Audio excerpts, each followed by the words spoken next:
আপনারা দেশে ফিরবেন কি করে? দেখুন, আমার অবস্থানই তো আপনি অবগত নন। আচ্ছা, আপনি না হয় অবস্থান জানি না আমরা, কিন্তু আমরা অনেকের অবস্থানই জানি। আপনাদের অনেকেই যে দেশে নাই সেই বিষয়টা আমরা নিশ্চিত।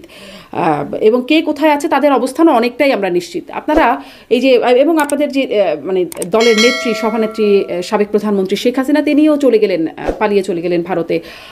দেশে ফেরার আপনাদের মানে কৌশলটা কি বা পরিকল্পনাটা কেমন? যদি বলি এটি সামনের নির্বাচনে অংশগ্রহণের জন্যই বা কিভাবে ফিরবেন? দেখুন, এটি তো মূল রাজনৈতিক দলের প্রশ্ন। যেটি বিষয় সেটি হচ্ছে যে আমি যেটি বিশ্বাস করি একজন ছাত্র আন্দোলনের কর্মী হিসেবে, বাংলাদেশ ছাত্রলীগের কর্মী হিসেবে, সেটি হচ্ছে যে কুক্ষিগত গণতন্ত্রকে মুক্ত করার জন্য বাংলাদেশের মানুষ, বাংলাদেশের ছাত্র জনতা অবশ্যই একটি শান্তিপূর্ণ আন্দোলনের মধ্য দিয়েই এই সরকারের পতন নিশ্চিত করবে।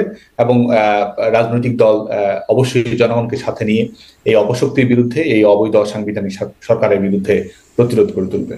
সাদ্দাম, আমরা দেখছি যে আপনারা ট্রাম্প আসাতে আওয়ামী লীগের মধ্যে বেশ একটা খুশি বা সন্তুষ্টি।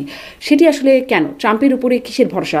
বাংলাদেশে অনেকেই, আন্দোলনকারীদের অনেকেই ট্রাম্প লীগ বলে এখন এটাকেও ট্রল করছে। বাংলাদেশের আওয়ামী লীগের দেশরত্ন শেখ হাসিনার সবচেয়ে বড় শক্তি হচ্ছে বাংলাদেশের জনগণ।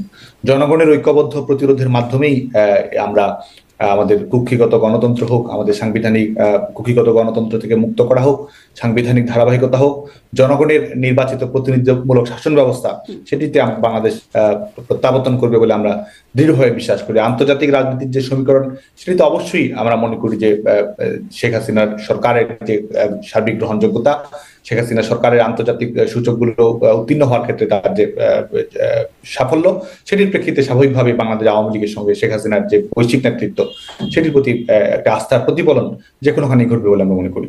আচ্ছা, মানে বাইডেন প্রশাসন থাকলে সেই আস্থার জায়গাটা খুব হচ্ছিল না, যেটি ট্রাম্প প্রশাসন আসলে হবে বলে আপনারা মনে করেন? আমরা কিন্তু আবারও বলছি যে এটি প্রথম কথা হচ্ছে যে জনগণই সংগঠনের সবচেয়ে বড় শক্তি এবং জনগণই এখানে নেতৃত্ব প্রদান করবে।